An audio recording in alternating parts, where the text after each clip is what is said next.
Ray optics మీద refraction through plane surfaces మీద ఒక ప్రాబ్లం ఏమి ఇచ్చాడంటే 2 లైట్ బీమ్స్ ఉన్నాయి, అవి రెండు కూడా పాయింట్ 1, 2 దగ్గర ఇన్సిడెంట్ అయినాయి.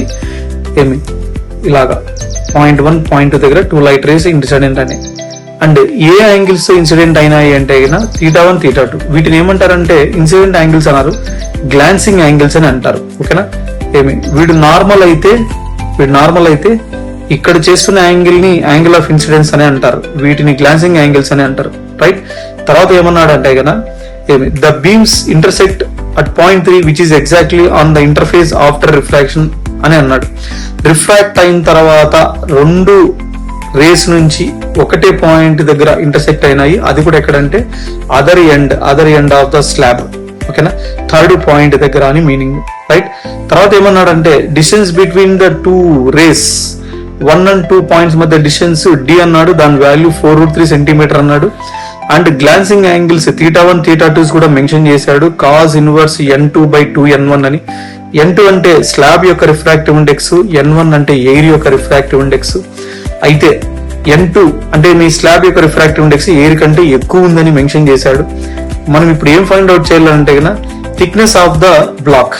ఈ థిక్నెస్ నేను ఫైండ్ అవుట్ చేయాల, దాన్ని నేనేమనుకుంటున్నానంటే స్మాల్ టీ అని అనుకుంటా, దాన్ని మనం ఫైండ్ అవుట్ చేయాలి ఇక్కడ. Right.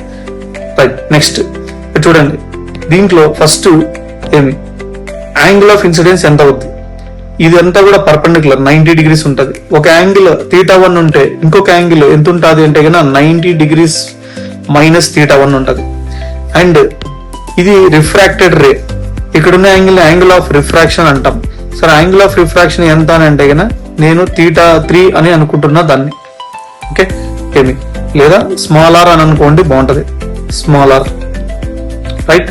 So angle of incidence I is equal to 90 minus θ1, angle of refraction is R. మనకు తెలియదు ఆ వాల్యూ, మనం ఫైండ్ అవుట్ చేయాలి. రైట్. ఇక్కడ థిక్నెస్ అంటే ఇది కూడా అవుతుంది, అంటే ఈ లైన్ ఈ బేస్ నేను కనుక్కోవాలా ఈ ట్రయాంగిల్ లో 1, 4, 3 అనే ట్రయాంగిల్ లో. రైట్. చూడండి, ఫస్ట్ స్నెల్స్ లా ప్రకారము ఎంబ్రాయిడల్ equation μ1 sin I is equal to μ2 sin R. Sir μ1 అంటే ఫస్ట్ మీడియం యొక్క refractive index, light ray incident అవుతున్న ఫస్ట్ మీడియం ఎయిర్ కాబట్టి వాడి యొక్క రిఫ్రాక్టివ్ ఇండెక్స్ n1 కాబట్టి సరే n1 sin I అంటే 90 degrees మైనస్ θ1. μ2 అంటే ఏమి స్లాబ్ యొక్క రిఫ్రాక్టివ్ ఇండెక్స్ ఇక్కడ n2 అని రాశాడు కాబట్టి n2 sin R. నాకు తెలియదు ఆ వాల్యూ. n1 ఏమి sin 90 minus θ1 is cos θ1 which is equal to n2 sin R. Question లో మెన్షన్ చేశాడు ఆల్రెడీ ఏమి థీటాస్ గురించి, దీని గురించి. ఓకేనా. θ1 cos ఇన్వర్స్ అని అన్నాడు, అంటే అర్థం ఏమంటే cos θ1 is equal to n2/2n1 అని meaning. Not only cos θ1, cos θ2 కూడా. ఏమి ఇప్పుడు నేను cos θ1 బదులు ఏమి n2/2n1 అని రాసాను అనుకోండి, n2 into sin R. Okay. ఏమి ఇప్పుడు ఏమేమి క్యాన్సిల్ అయిపోతాయి, n1 కింద ఉండేది క్యాన్సిల్ అయిపోతాయి, n2 న్యూమరేటర్ లోటి క్యాన్సిల్ అయిపోతాయి. నీకు మిగిలింది ఏమి sin R is equal to 1/2 implies R is equal to ఏమవుతుంది ఏమి sin ఎన్ని డిగ్రీలు 1/2 30 degrees. అంటే అర్థం ఏమంటే ఈ యాంగిల్ ఎంత ఉందంటే 30 degrees ఉంది. ఇప్పుడు ఈ ట్రయాంగిల్ అబ్జర్వ్ చేయండి, 1, 4, 3 అనే ట్రయాంగిల్. ఓకేనా. In triangle 1, 4 and 3, in triangle 1, 4 and 3 నాకు కావాల్సింది ఈ సైడ్ కావాలా, అదే థిక్నెస్. అంటే ఏమి ఈ యాంగిల్ కి అడ్జసెంట్ గా ఉంది కాబట్టి నాకు అడ్జసెంట్ సైడ్ కావాలా. ఏమి నెక్స్ట్ అడ్జసెంట్ సైడ్ ఉన్న ట్రిగ్నోమెట్రిక్ రేషియో ఏమి అంటే ఏమి tan అని రాస్తున్నా, tan R is equal to opposite side ఏమవుతుంది అంటే ఈ డిస్టెన్స్ అవుతుంది.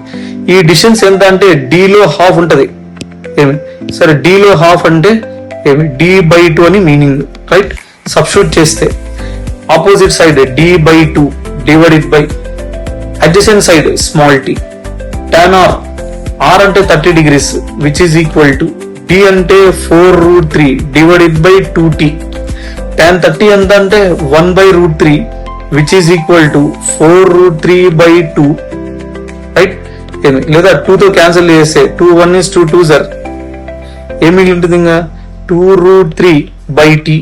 Then t will be √3 into √3 only 3. 2 3s are 6 centimeters is the thickness of the slab అవుతుంది.